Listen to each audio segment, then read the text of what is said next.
उद्यमे नहि सिद्ध्यन्ते कार्याणि न मनोरथे न हि सुप्तस्य सिंहस्य प्रविशन्ति मुखे मृगाः। पुरुषार्थ और परिश्रम से ही मनोरथ सिद्ध होते हैं। जिस तरह सोए हुए शेर के मुंह में हिरन अपने आप प्रवेश नहीं करता, ठीक उसी प्रकार हमें लक्ष्य को हासिल करने के लिए परिश्रम करना होगा। विनोबा भावे ने कहा था, कर्म ही मनुष्य के जीवन को पवित्र और अहिंसक बनाता है। भाग्य उन्हीं का साथ देता है जो कठिन से कठिन परिस्थिति में भी अपने लक्ष्य के प्रति अडिग रहते हैं। बिल्कुल, और परिश्रमी होने के लिए यानी मेहनती होने के लिए सबसे महत्वपूर्ण है किसी लक्ष्य का, किसी उद्देश्य का होना और उसकी जानकारी और मंजिल का संकल्प का साथ होना। इससे क्या होगा? इससे व्यक्ति कर्मशील अपने आप हो जाता है। हेलो इंडिया, मैं हूं प्रीति। हेलो इंडिया, मैं हूं पराक्रम।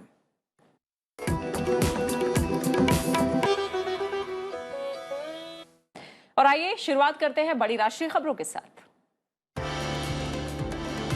प्रधानमंत्री नरेंद्र मोदी ने देश की संसदीय प्रणाली को जरूरी तकनीकी बढ़ावा देने और सभी लोकतांत्रिक इकाइयों को जोड़ने के लिए एक राष्ट्र एक विधायी मंच का प्रस्ताव दिया है। प्रधानमंत्री ने शिमला में चल रहे 82वें अखिल भारतीय पीठासीन अधिकारियों के सम्मेलन का उद्घाटन सत्र को संबोधित किया। वीडियो कॉन्फ्रेंसिंग के माध्यम से प्रधानमंत्री ने कहा कि सभी राज्यों की भूमिका देश की संघीय व्यवस्था का बड़ा आधार है। प्रधानमंत्री ने आह्वान करते हुए कहा कि आने वाले वर्षों में देश को नई ऊंचाइयों पर ले जाना है और असाधारण लक्ष्यों को हासिल करना है। प्रधानमंत्री ने कहा कि यह संकल्प सबके प्रयास से ही पूरा होगा।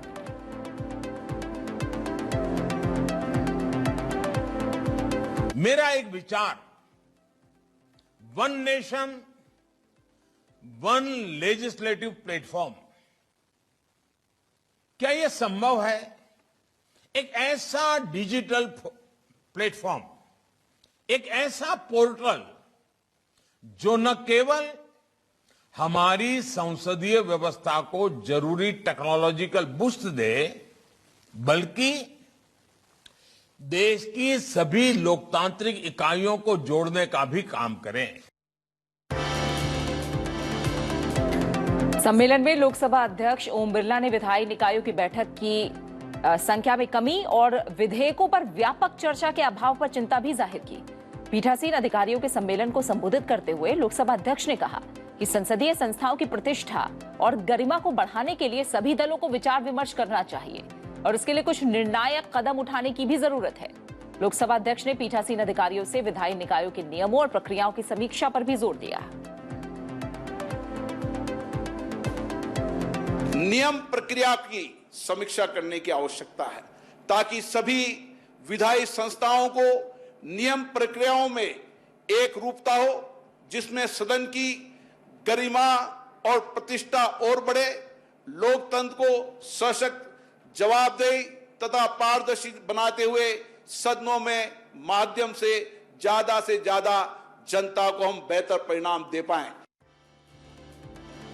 केंद्रीय मंत्रिमंडल ने प्रधानमंत्री ग्राम सड़क योजना के पहले और दूसरे चरण को अगले साल सितंबर तक जारी रखने की मंजूरी दी है। वहीं वामपंथी उग्रवाद पीड़ित क्षेत्रों के लिए सड़क संपर्क परियोजना को मार्च 2023 तक जारी रखने की भी मंजूरी दी गई है। उग्रवाद पीड़ित क्षेत्रों में पिछले 5 सालों में 9 राज्यों के 44 जिलों में करीब 4,500 किलोमीटर लंबी सड़क और 105 पुल बनाए जा चुके हैं। पूर्वोत्तर और पहाड़ी राज्यों के बाकी बचे कार्यों को पूरा करने के लिए सितंबर 2022 तक का समय विस्तार दिया गया है।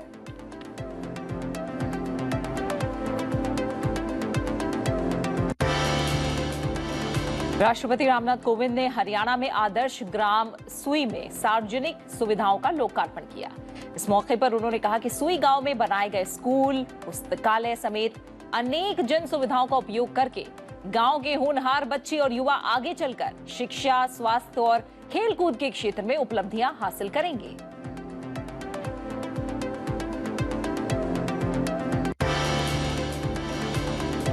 देश में डिजिटल और प्रौद्योगिकी बदलाव लाने के लिए निजी क्षेत्र की भागीदारी जरूरी है।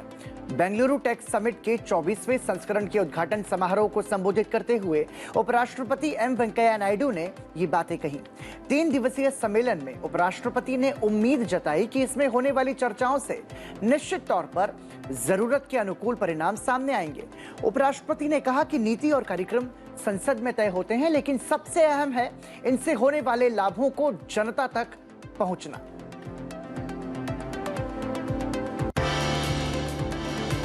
सुप्रीम कोर्ट ने प्रदूषण नियंत्रण को लेकर संबंधित सरकारों के रुख पर नाराजगी जताई है। मामले पर अगली सुनवाई के लिए 24 नवंबर की तारीख तय की गई है। केंद्र सरकार ने प्रदूषण के मौजूदा स्तर का हवाला देते हुए एनसीआर में तैनात कर्मचारियों को दफ्तर आने जाने के लिए सार्वजनिक परिवहन का इस्तेमाल करने को कहा है। वहीं दिल्ली सरकार ने शहर में बढ़ते प्रदूषण के मद्देनजर अगले आदेश तक स्कूल और दूसरे शैक्षणिक संस्थान बंद रखने और आवश्यक सेवाओं के अलावा बाहर से आने वाले वाहनों के शहर में प्रवेश पर प्रतिबंध लगाने का फैसला किया है। दिल्ली का एयर क्वालिटी इंडेक्स 379 दर्ज किया गया।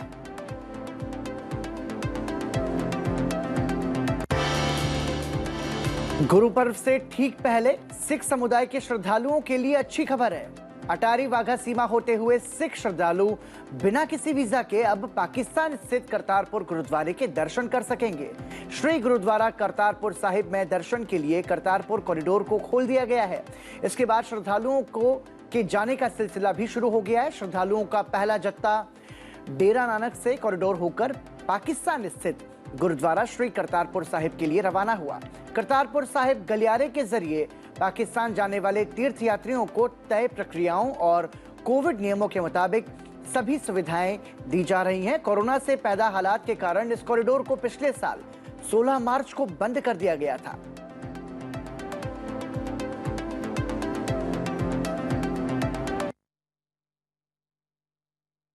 और राष्ट्रीय सुर्खियों के बाद आइए अब नजर डालते हैं NEWS यानी कि देश के चारों कोनों से आ रही राज्यवार सुर्खियों की ओर। सुप्रीम कोर्ट ने लखीमपुर खीरी मामले की जांच की निगरानी के लिए पंजाब और हरियाणा उच्च न्यायालय के पूर्व न्यायाधीश राकेश कुमार जैन को नियुक्त किया है। लखीमपुर खीरी में 3 अक्टूबर को हुई हिंसा में 4 किसान सहित 8 लोगों की मौत हो गई थी।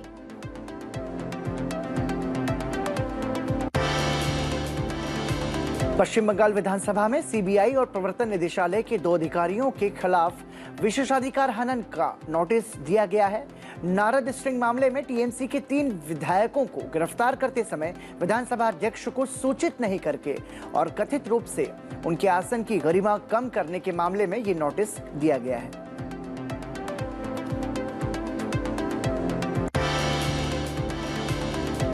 इंटरनेट पर चाइल्ड पोर्नोग्राफी कंटेंट से जुड़े मामले में सीबीआई की बड़ी कार्रवाई हुई है। 14 राज्यों के 77 ठिकानों पर दबिश देकर कई लोगों को हिरासत में लिया गया है। शुरुआती जांच में 50 से ज्यादा ग्रुप और देश विदेश के 5000 लोगों के बारे में पता चला है। इनमें कई विदेशी नागरिक भी शामिल हैं और करीब 100 देशों के मोबाइल नंबर भी मिले हैं।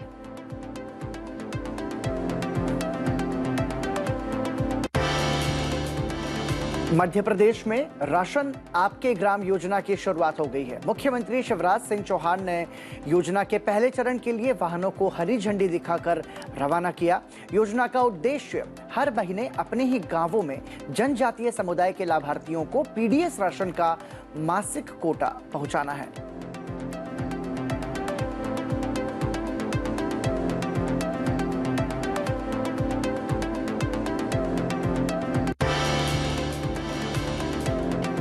केंद्र शासित प्रदेश जम्मू कश्मीर में कोविड संक्रमण की दर बढ़ने की वजह से रात का कर्फ्यू लगा दिया गया है। जिला आपदा प्रबंधन प्राधिकरण ने रात 10 बजे से सुबह 6 बजे तक कर्फ्यू लगाने का फैसला किया है। जम्मू जिला प्रशासन ने कर्फ्यू का उल्लंघन करने वालों के खिलाफ कड़ी कार्रवाई की चेतावनी भी दी है।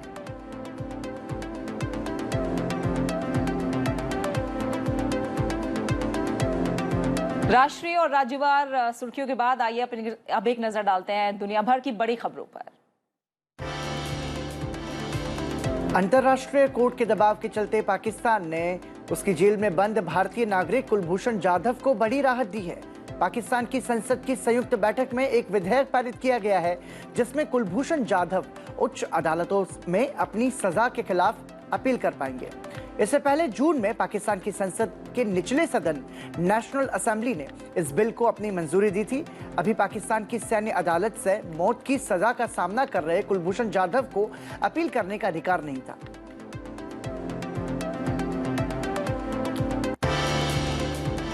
भारत और फ्रांस ने आतंकवाद का मुकाबला करने में साथ काम करने का फैसला लिया है।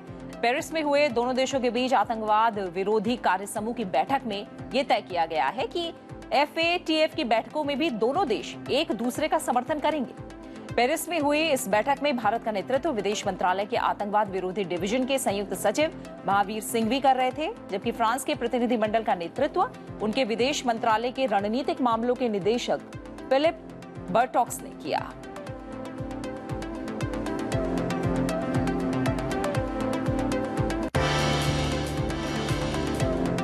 भारत ने संयुक्त राष्ट्र सुरक्षा परिषद में पाकिस्तान की निंदा करते हुए कहा कि आतंकवादियों को फ्री पास का आनंद मिलता है। संयुक्त राष्ट्र सुरक्षा परिषद के प्रतिबंधित आतंकवादियों को सबसे बड़ी संख्या में पनाह देने का अपमानजनक रिकॉर्ड भी पाकिस्तान के नाम है। संयुक्त राष्ट्र में भारत के स्थायी मिशन की सलाहकार काजल भट्ट ने पाकिस्तान के प्रतिनिधि की तरफ से की गई टिप्पणियों का जवाब देते हुए ये बातें कही।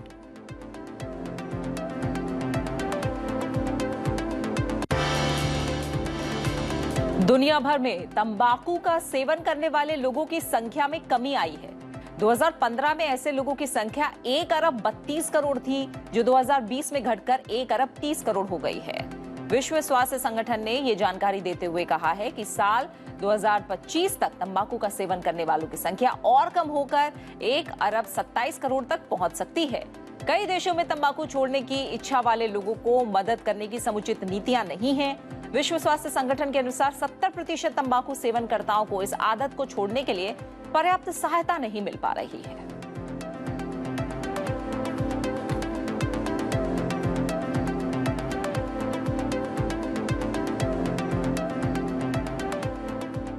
और इसी के साथ आइए अब नजर डालते हैं आज की गतिविधियों पर।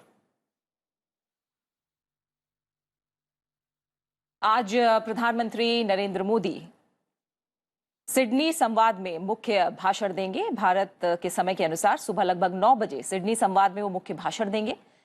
प्रधानमंत्री भारत में प्रौद्योगिकी विकास और क्रांति थीम पर अपने विचार साझा करेंगे और उनके संबोधन से पहले ऑस्ट्रेलिया के प्रधानमंत्री आरंभिक भाषण भी देंगे।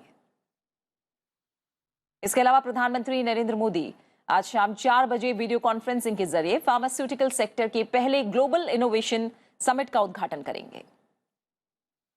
साथ ही शिमला में चल रहे 82वें अखिल भारतीय पीठासीन अधिकारियों के सम्मेलन में आज लोकसभा अध्यक्ष ओम बिरला, केंद्रीय मंत्री अनुराग ठाकुर, हिमाचल प्रदेश के राज्यपाल राजेंद्र अर्लेकर और विधानसभा अध्यक्ष विपिन सिंह हिस्सा लेंगे।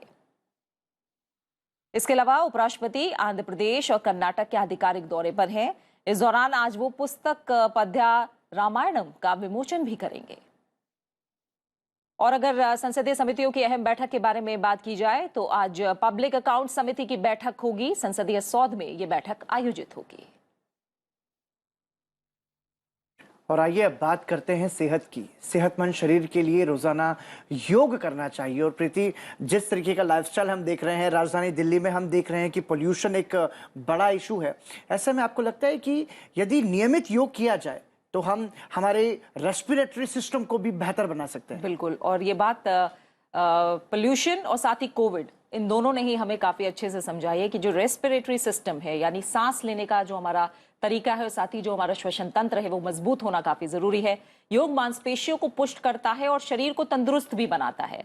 वहीं दूसरी तरफ योग से शरीर से फैट को भी कम किया जा सकता है। हम रेस्पिरेटरी सिस्टम की बात तो कर ही रहे हैं, लेकिन एक हमेशा जो समस्या बनी रहती है वो फैट की, और मोटापा कहीं ना कहीं महामारी भी बन रहा है दुनिया में। बिल्कुल। और ऐसा कहा जाता है कि खानपान एक बड़ा कारण है, लेकिन खानपान के साथ साथ प्रीति मुझे लगता है कि जो हमारा डेली रूटीन है उसमें हम कितना वर्कआउट कर रहे हैं, क्योंकि टेक्नोलॉजी और मशीन ने हमको जिस तरीके से घेर कर रखा है, हमारा फिजिकल वर्कआउट उतना नहीं हो पाता जितना होना चाहिए। लेकिन जरूरी है और ये दिनचर्या का हिस्सा होना ही चाहिए। तो योग के जरिए कैसे फैट को कम किया जा सकता है, आज एक खास आसन सिंहासन के बारे में हमारे एक्सपर्ट आपको बताएंगे। सिंहासन, प्रीति, मैंने तो नहीं सुना इसके बारे में कभी। मतलब सिंहासन अब तक ऐसा लगता था कि बैठने की कोई जगह होगी और एक अच्छी राजा की जो कुर्सी होती है। बिल्कुल। जो योग के जो नाम है वो कहीं ना कहीं उसी तरह से दिए भी गए हैं। जो मुद्रा है, या फिर हम देखते हैं तमाम जो जानवर हैं, पशु हैं, उनकी जो मुद्रा है, पक्षियों की जो मुद्रा है, उसके हिसाब से ही उसको नाम भी दिया जाता है। सिंहासन करने से क्या होता है, रोग प्रतिरोधक क्षमता जो है वो बढ़ती है। आंखों से जुड़ी समस्याओं को दूर करने में भी ये कारगर है। थायराइड, अस्थमा और गले के रोग के लिए भी ये बेहद फायदेमंद है। तो सिंहासन आसन आपको दिखाते हैं और आप ये देखिए कि इसको करने से क्या कुछ फायदा मिलेगा। नजर डालिए।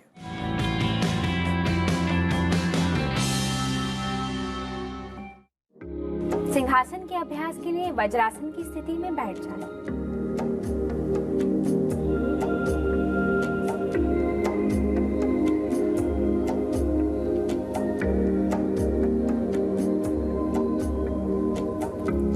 अब धीरे से अपने घुटनों और थाइस में यथासंभव अंतर दें। अपने दोनों हाथों को घुटनों के बीच रखें, उंगलियों की दिशा शरीर की ओर। लंबा गहरा श्वास लेंगे। श्वास छोड़ते हुए टंग को पूरा बाहर निकालें और आईब्रो सेंटर पर देखें। श्वास छोड़ते हुए धीरे से वापस आ जाएं और पूर्व स्थिति में विश्राम करें। जिन्हें घुटनों में तकलीफ हो वह वज्रासन की स्थिति में ना बैठें।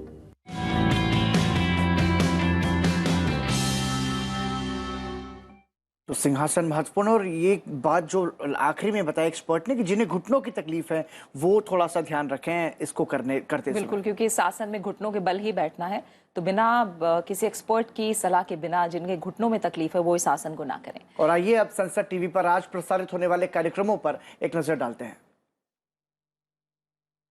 हेलो इंडिया के बाद सुबह 9 बजे आप देखिए हमारा विशेष कार्यक्रम कमेटी रिपोर्ट, और साथ ही 10 बजे आप देख सकते हैं लॉज दैट शेप्ड इंडिया। और आज संसद टीवी पर प्रसारित होने वाले शाम के कार्यक्रमों की बात करें तो शाम 6 बजे आप संसद टीवी पर देख सकते हैं मेरी कहानी, महिला सांसदों से जुड़ी हुई कहानी जो कि प्रियंका चतुर्वेदी करती हैं। और शाम 6:30 बजे आप संसद टीवी पर देख सकते हैं स्मार्ट खेती।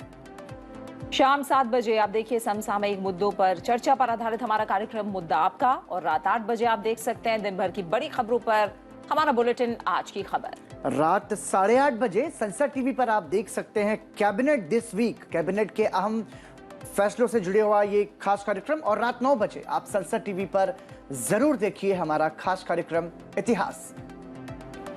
और आज के इस कार्यक्रम में मंदिर, मान्यता और महत्व की होगी बात, जो कि इतिहास आप देख सकते हैं रात 9 बजे। 9:30 बजे आप देखिए पर्सपेक्टिव, और रात 10 बजे आप देख सकते हैं democracies of the world.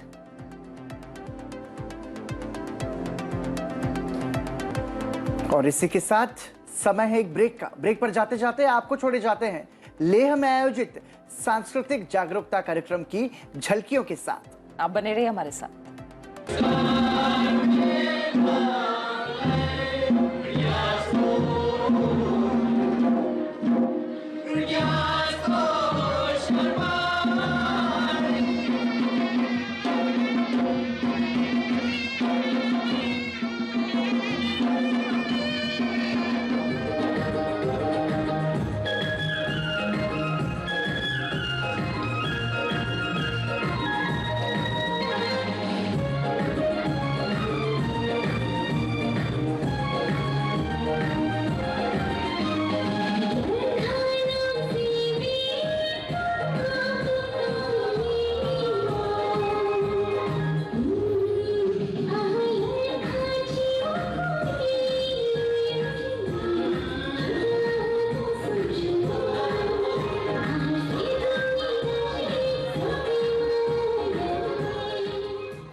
Corona महामारी की वजह से भारत में 40 करोड़ से अधिक असंगठित क्षेत्र के कामगार प्रभावित हुए और देश में बेरोजगारी के मामलों में भी वृद्धि हुई।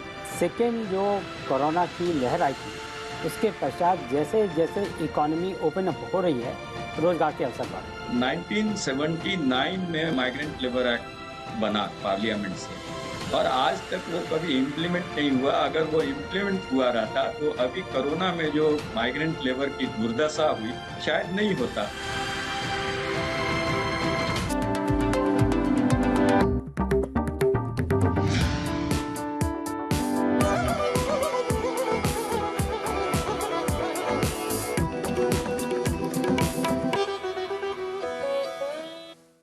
हेलो इंडिया, ब्रेक के बाद एक बार फिर आपका स्वागत। और अब बात आज के इतिहास की। आइए जानते हैं आज के दिन से जुड़े इतिहास के बारे में, और आपको बताते हैं कि इतिहास के पन्नों में 18 नवंबर के नाम क्या बड़ी घटनाएं दर्ज हैं। 18 नवंबर वर्ष 1727 में पिंक सिटी के नाम से मशहूर राजस्थान के जयपुर शहर की स्थापना हुई। जयपुर शहर को 6 गांव से मिलाकर बसाया गया। इसकी नींव कछवाहा शासक सवाई जयसिंह के द्वारा रखी गई। जयपुर के निर्माण में जयसिंह को विद्याधर नामक बंगाली से नगर को बनाने में विशेष मदद मिली। शानदार महलों वाले इस शहर को बनाते समय इसमें प्रवेश के लिए 7 द्वार बनाए गए थे, जो सूर्य के रथ के 7 घोड़ों के प्रतीक हैं। हवा महल, नाहरगढ़, जयगढ़, जल महल और आमेर का किला जैसे भव्य किले इसकी शोभा में 4 चांद लगाते हैं। 18 नवंबर वर्ष 1963 में दुनिया का पहला पुश बटन फोन लॉन्च किया गया। यह फोन पहली बार अमेरिका के पेंसिल्वेनिया में लॉन्च हुआ। American telephone and telegraph company TNT द्वारा पुश बटन टेलीफोन का उपयोग करके इस नई तकनीक की शुरुआत की गई। पुश बटन फोन एक टेलीफोन है जिसमें पहले के टेलीफोन उपकरणों की तरह रोटरी डायल होने के विपरीत टेलीफोन नंबर डायल करने के लिए बटन या कुंजियां होती हैं। 18 नवंबर वर्ष 2013 में अमेरिकी स्पेस एजेंसी नासा ने Maven Mars atmosphere and volatile evolution नामक यान को मंगल ग्रह पर भेजा। मावेन का निर्माण मंगल ग्रह के परिवेश का अध्ययन करने के लिए किया गया। इस यान का लक्ष्य था मंगल के वायुमंडल और जल का पता लगाना, जिसके बारे में खगोलविदों का मानना था कि वहां पहले कुछ हुआ करता था जो समय के साथ खो गया। मावेन को केप कैनावेरल वायु स्टेशन फ्लोरिडा से एटलस रॉकेट द्वारा लॉन्च किया गया। और ये था आज का इतिहास। और आज के इतिहास के बाद अब समय क्या विदा लेने का हो गया प्रीति? बिल्कुल, और अब आपसे हम इजाजत लेंगे, लेकिन जाते जाते आपको आज के कलाकार के सुमधुर संगीत के साथ छोड़कर जाएंगे। पंडित रोनू मजूमदार हॉलीवुड, बॉलीवुड और भारतीय शास्त्रीय संगीत का हिस्सा रहे हैं। आपको छोड़े जाते हैं उनकी सुमधुर बांसुरी के साथ। हमें दीजिए इजाजत। कल आपके साथ फिर मुलाकात होगी ठीक 8 बजे सनसेट टीवी पर। नमस्कार।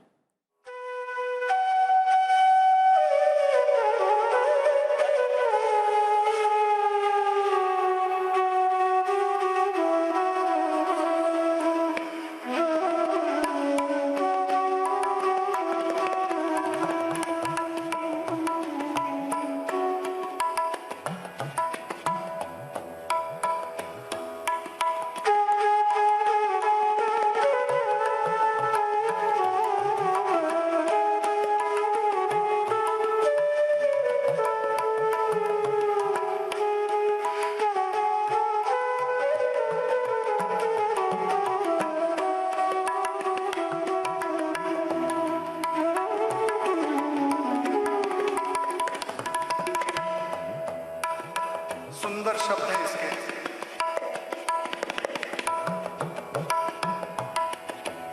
कामों से चूक भई मोरे सजनी, कामों से चूक भई मोरे सजनी, मोरे मंदिर आज हो नहीं आए, मोरे मंदिर रे गा मा पा धा नि धा पा धा पा मा पा मा गा रे गा रे धा मोरे मंदिर।